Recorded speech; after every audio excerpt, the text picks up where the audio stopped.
was trying to imagine what I would say if this was my last class.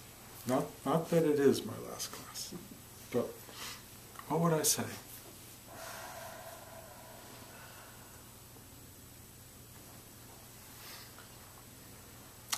One thing I would say is, life is not what you think it is.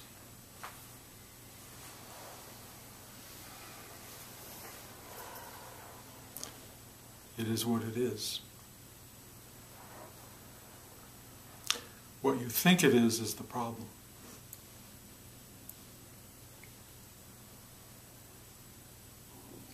You cannot comprehend or apprehend life through thought. It will not happen.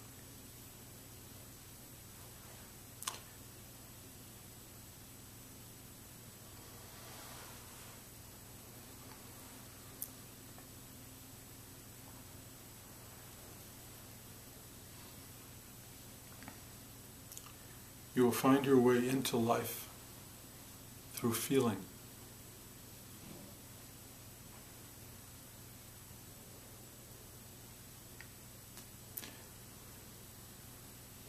The primary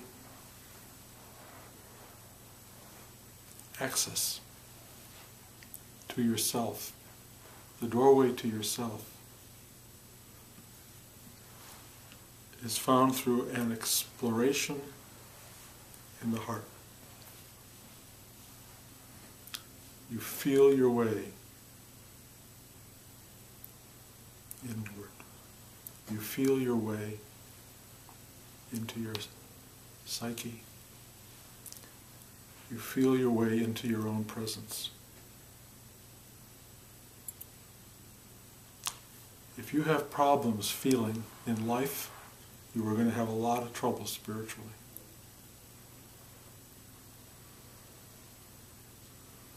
If you want to train yourself for this spiritual journey, get in touch with your heart. Feel life.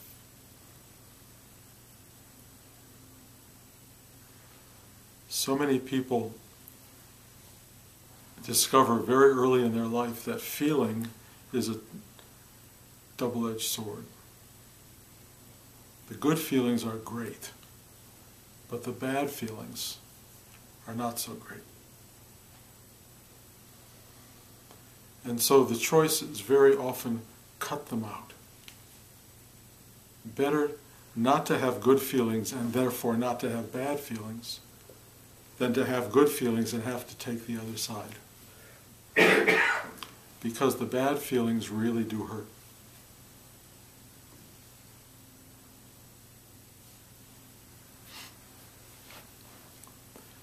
The thing about the good feelings and the bad feelings is that they are like clouds in the sky.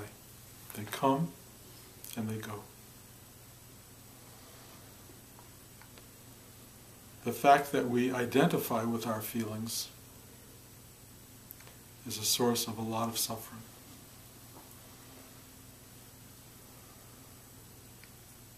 How can you not identify with your feelings and still feel?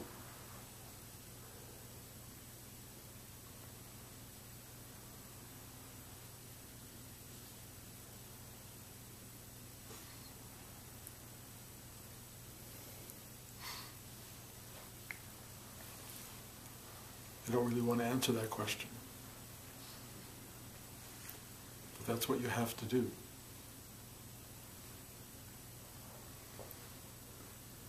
Feelings take you deep into yourself. Deep.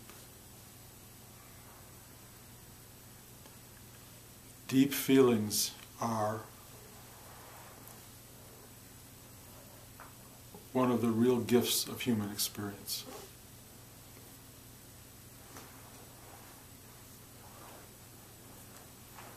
Unfortunately, some of the deepest feelings we have are sorrowful.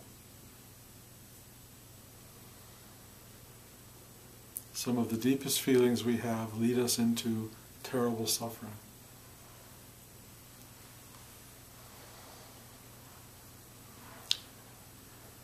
losing a loved one,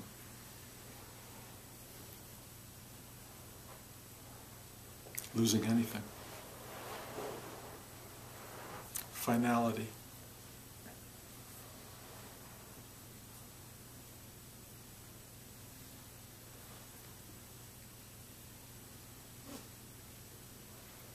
So many difficult and painful things can occur to people.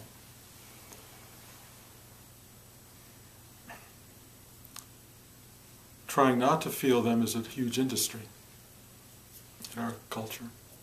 Do not feel this stuff. We will medicate you out of it.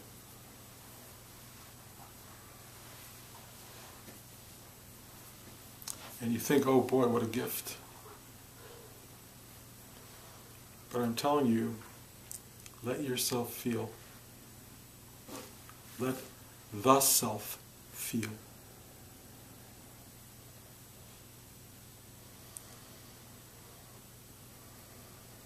Yourself is only a portion of the self. Yourself is the problem. The self is the answer. Yourself particularizes everything and makes it about you in some ego-confined way. The self does not take it personally. The self realizes it's bigger. Doesn't realize it, it knows it. The journey for yourself in feeling deeply and sometimes painfully is that it carries you to the self. That is the true gift of deep feeling. It emanates from and returns to the very center of your being. The very center of your being. The worst tragic circumstance of your life is the doorway inward. It will become the doorway inward if you let yourself go there. The greatest suffering is what leads you to God.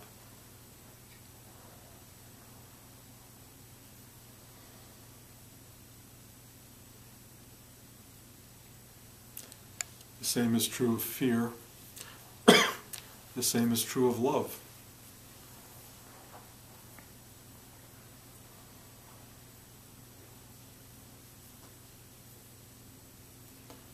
A real question I need to ask you, because I've been asking myself.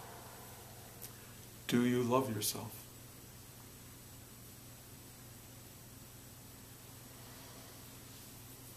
And I ask you that because in the end, it's essential that you love yourself.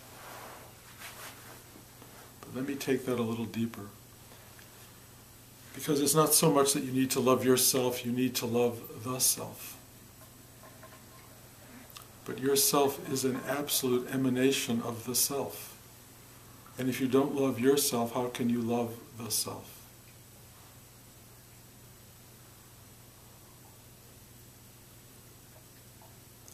And all of us have probably a fairly long list of why we are not capable of loving ourselves. Not everybody.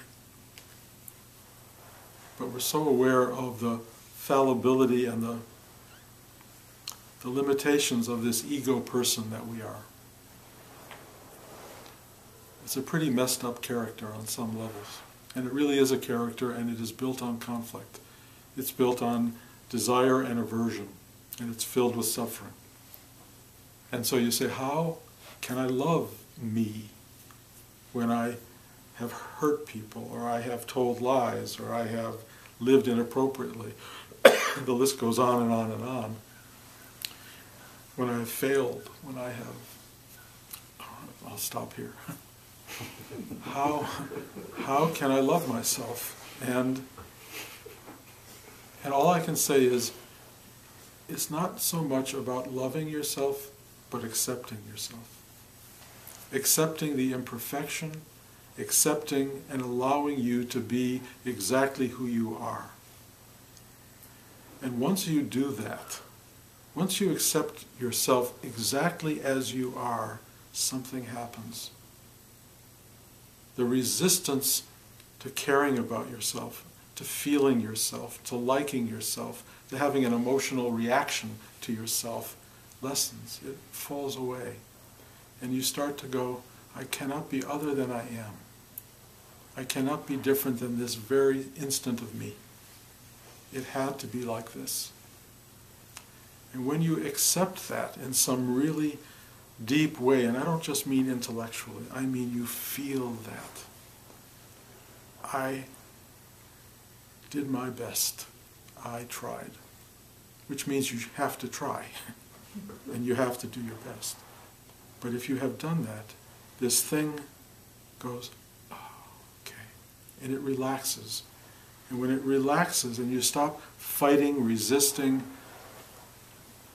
being angry at you, this relaxed self, this personal self, lets go, and the self shines through. And what you realize, the idea of loving yourself is really loving the self. Love the self that is you. Love the self. You even have the right to call it yourself. But it isn't yours alone. It belongs to every single person in this room and every single person who has ever manifested. The self is our shared truth. It's our shared self. And what's so fascinating about this self that we're trying to love is that it is composed of, its essential molecularity is love itself. The self is love.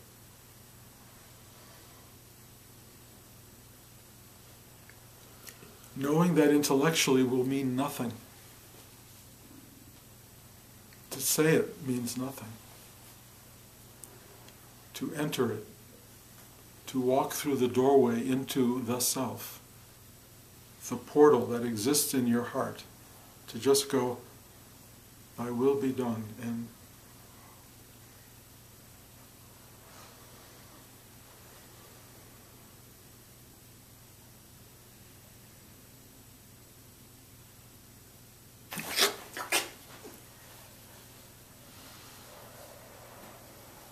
there you are. And it's not always dramatic. It's often just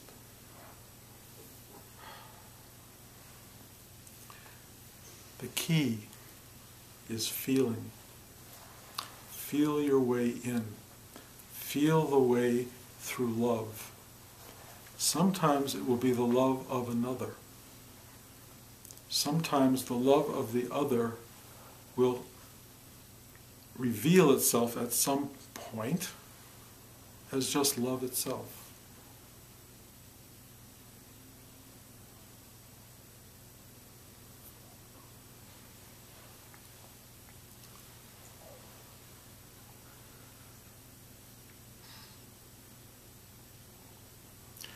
We're all lost in the world. Trust me. Everybody is lost in the world. Everyone who is looking for truth will not find it in the world. Truth is not in the world, it is the world. I know that sounds like semantics, but the truth of being is being. It's not being this or being that. It's not being pure as opposed to being impure. It's not being happy as opposed to sad. It's being. The experience of being is profoundly, well, it's everything. It's everything you feel. The truth of being is horribly sad and ecstatically beautiful, all at the same time. It's everything. It's vast and it's minute. It happens all day long. It arises all day long. Every second of your life, you are experiencing truth arising. And then your mind is taking that truth and weaving it very quickly into your personal story. The minute it weaves into your story, it's no longer true. It's your interpretation of truth. And it's your interpretation seen through a very narrow lens of your particular name, body type, personality, and family history. It's not true. It's a story that you tell yourself, and you tell yourself every day. You weave it into tighter and tighter knots. You create the story of you, and it separates you from truth. It doesn't tell you what is, it tells you your particular interpretation of what is. And most of us are really bad storytellers. You want to see how bad storytellers are? Read the scripts that come to the Writers Guild. Read one script after another. They're stories without themes, without characters, without humor, without love, without compassion, without feeling. They are failures as scripts. The good ones get made, and you know how few of those are any good. If you want a great story in your life, the best writing doesn't come from you, it comes from the self. When the self wants to let something into the world, when it wants to express truth, it passes through the you into what is. In other words, the personality of the writer separates, gets out of the way, gets big, or is so able to embrace and encompass the self that it brings it into the world as literature. Literature. Great stories. Stories that live forever because they speak to us. They speak to our psyche. Each of us is writing stories. Each of us has the capacity to write the great novel of our own being. And almost nobody is. Most of our stories are melodrama in the worst way, full of Sturm und Drang, drama, self-created drama, suffering, struggle, striving for something you get or don't get. Getting never means much more than not getting, just seems to for the moment. It's all just on constant movement, movement, movement. Now let me just say, the universe is built up of this movement. It's manifested out of our crazy desires and our unbelievably failed love affairs and all of the stuff we do. That's what makes all this happen. Love makes the world go round, as they say. But love also makes the world stop. It also collects us back into the self. But put it out there and search for it in the world, you will not find it. But that search will build skyscrapers, it will create movies, it will create sports dynasties. It makes the world work. So it's not a bad thing. Life is not a bad thing. It's the most fascinating thing there is, and we all love it. We all love it. And we are meant to love it. And we are meant to get amazingly drawn into it. And we're meant to be drawn into it with our story. But if you're looking for truth, it will not be found in that. It's there, but you won't find it by looking for it there. You will find it by looking for it here. And when you find it here, you will see it everywhere. But if you only look for it there, you will be continually lost. And I mean lifetime after lifetime after lifetime lost. Because until someone or something directs you in, you won't know where to look. It's there all the time. It's the greatest cliche in storytelling. You never lost it. The thing you're looking for has always been right there. But unless somebody tells you that, unless you meet a Rudy or whoever in your life who can say, this is the moment to find it. This is the opportunity. Somehow in this lifetime, you have been given the key, the door, the opportunity, the access to truth. And then, if you get that access and you don't go there, ooh, that's going to hurt. That's the worst. This is the time. It is the moment. It's not going to come tomorrow. It's not going to come in a week. It is in front of you as we speak. And what do you have to do to acknowledge that? Feel it. Feel it. Where is feeling coming from? Here. Heart chakra. Here. What happens if you go here and there's nothing there? Knock. Ask. Seek. Let it be opened unto you. You have to find your way in. You have to. It wants to let you in. It's there to be permeated. It has a vastness that wants to be explored and known. What keeps you out of there? That little child in you who got frightened at feeling. The little child in you that said, this is dangerous. Feeling is dangerous. I can't do it. It's so powerful, it's so resistant, it's so dense that it prevents you, even as an adult. This little 4-year-old child is preventing you as an adult from feeling the very thing you need, which is the sadness of having been cut off from feeling. The sadness of having had parents who didn't love you. The sadness of teachers who told you you were stupid.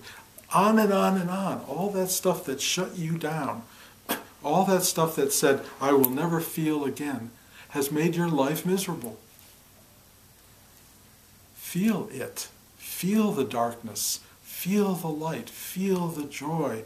You can have both. You have to have both. You can't have one without the other. It doesn't work that way. Let yourself into feeling. Let yourself into your heart. Go there. Nityananda said, go to your heart and roam. Roam. Enter. See what's there. You can find your way in. It's so simple. Sit down. Take a breath in your heart. Ask for help to surrender. Help to surrender. Help because the universe only wants to give you help. Surrender. Let go of your story, the story that blinds you to truth. Let go of the story that you're so caught up in that it keeps you from ever knowing what's really going on. Let go. Enter, enter, enter. And I promise you will find what you're looking for.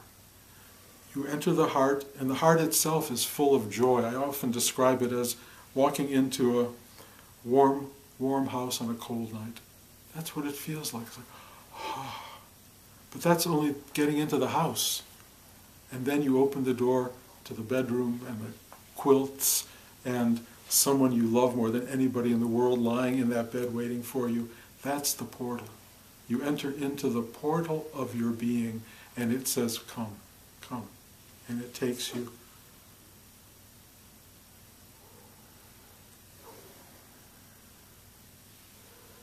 It's right there.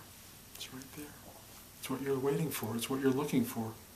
Everybody has it. Everybody. If you're not going there, why? And trust me, you won't find it on your deathbed. If you don't find it now, you won't find it then. You'll spend eons moving through the darkness. I wrote a whole movie, Ghost, about all of these guys who get completely lost. What are they lost from? They could never find their way here. What happens to Sam Weed at the end of Ghost, He comes back to say, I love you. He found love. And that's what frees him. The love is everything. It's everything. And love is a feeling. It's not a thought. You don't think about loving somebody. Wake up. You don't think about loving someone. You love them. And if you don't love anybody, that's your problem. And it is a problem. But if you can just love yourself, it will be enough. And again I say, loving yourself is really ultimately loving the self. And then you will walk around, and trust me, this is how it feels. You will love everyone. You will be shocked how you love everyone. I stood in an hour line the other night for passport control. And there was this woman in front of me, and I just said, well, I'm not going to stand here alone, so I just started talking. At the end of an hour, we hugged. We were so happy to have met each other and shared our stories, to have had this heart exchange. It was as close to love as you can come to for someone you've known for an hour. It was so fulfilling and so beautiful and so wonderful. This is how it works. You don't have to do it. You don't have to be, rampant with your ability to love everybody. All you have to do is feel the capacity. Rather than judge people through your story, rather than diminish them through your endless need to make yourself better or other or different, just accept them. Accept what is. Accept people as they are. And what happens is you will love them. And you will begin to discover the great secret is that this whole big thing happening out here, is you. That makes no sense intellectually, zero sense, but it is absolutely true. Everything that is around you is you. Every person that arises in your circle of awareness is you. Every form that manifests is you. Nothing is separate from you. That's both the beautiful and the ugly, the light and the dark, the sacred and the profane. It's all one thing, and it's all you. And if you think I mean you, ego, that's wrong. That's where you've woven it into the story. I mean you, the self. And the self knows that. It honors it, and it walks through life day by day, knowing that it has entered the kingdom of heaven. Christ said the kingdom of heaven is within. Yes, but the kingdom of heaven is perceived everywhere. When you're living in the kingdom of heaven, how can you not see it wherever your eyes are open or closed? You're in it. You're living in it. If you don't know you're living in it, you're missing something vital at this moment in time. This is it. This is all there is. There's nothing else but this, and this is it. Love it. Feel it. You can think about it too. Thought's not wasted. Thought's not meaningless. It has enormous power and value in manifested space. But feeling is the key. Feeling is the way you get to yourself. So if I had to give a final talk, I suspect that would be it. But it is not the final talk. It's not necessarily a final talk. But it is whatever it is. I'm having an operation on Wednesday. I don't always do great with operations. I always seem to end up back in the hospital the next day with something. I have no idea what will come. I will tell you, I am as sanguine about this as I am about, getting up to have breakfast in the morning. It is what it is. It will be what it will be.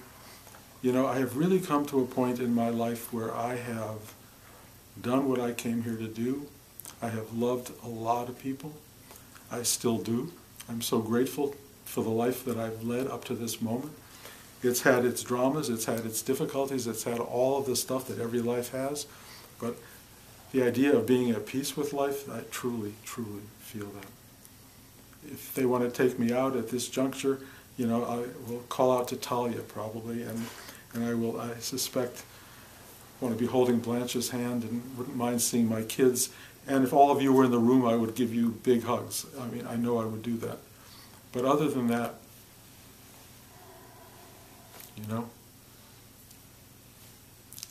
it's all good. It's all good. I truly, truly feel that. So if it's the last class, it says what I want to say. And if it's not enough, I have about 300 talks that you can listen to over a course of time, and I think they've sort of pushed the envelope a little bit. They've gotten to say what I wanted to say as well. So, I'll continue doing this, until you guys can't bear it anymore. And if you really get to the point where you can't bear it, you'll either not come here, or you'll come here in a state of such surrender that it won't matter. You'll know the truth. The truth will be speaking itself from us to each other. Anyway, I love you all deeply. Bruce, just to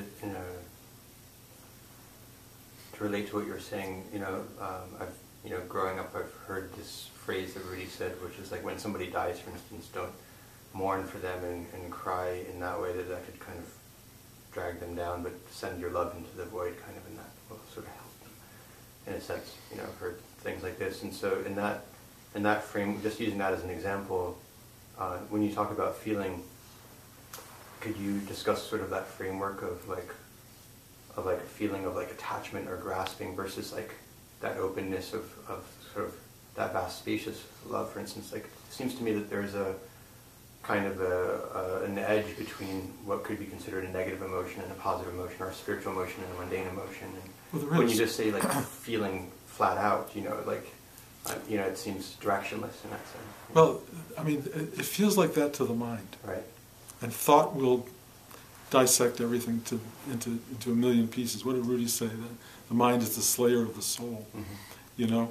You can dissect it down. All I can tell you, in the sort of non-dualistic view of things, mm-hmm. the attachment is the key to detachment. You can't know detachment without knowing attachment. You can't know negative or positive thought without knowing negative thought, or vice versa. They're all part of one whole. They're part of a continuum. And thinking you can reach to one and live with that and not have to deal with the other is, I think, a fantasy. I don't think it works personally. I don't think it works that way. I think you've got to just go take the whole as it comes, whatever it may be. And it will come exactly as it's supposed to and as it is. And the idea that you can live the pure life by overcoming the impure, well, you can't overcome impure unless you've been impure, unless you know impurity. And what does it mean to overcome it? It's all still woven into the journey and into the story. I don't think you can really finalize life by thinking it leads into light. I think so many people want life to lead to light. I think life leads to one thing, whatever it is, and if it is light, it will certainly be light with its own form of darkness. It's all one. It's yin yang are one thing. They're one thing. They're not one or the other. And attachment and detachment.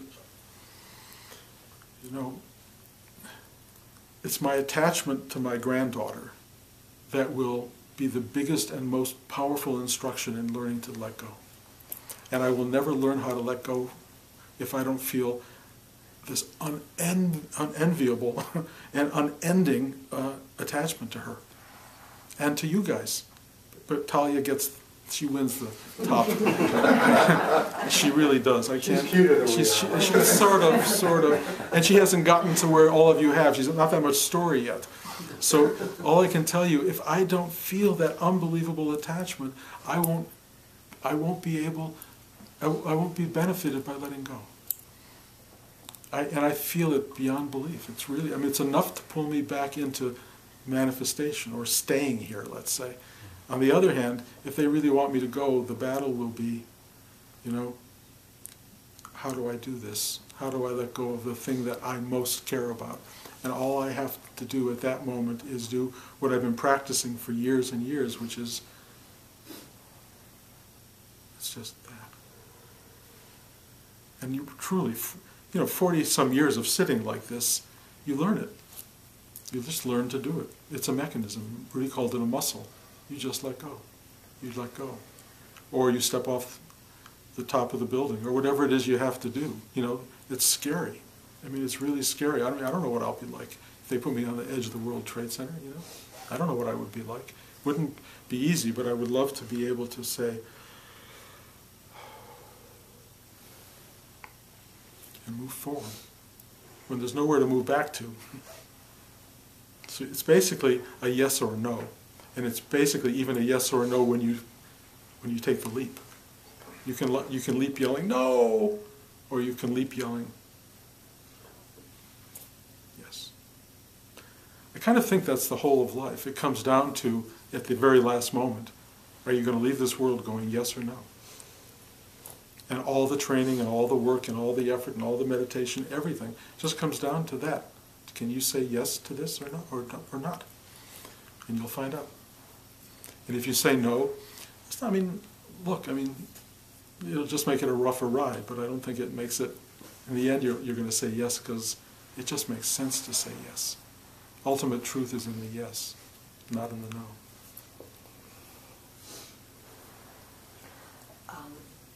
Before I had brain surgery, I tried really, really hard to work on just feeling so grateful, and even to be wheeled in, and even to be put under and everything, and then it made it so.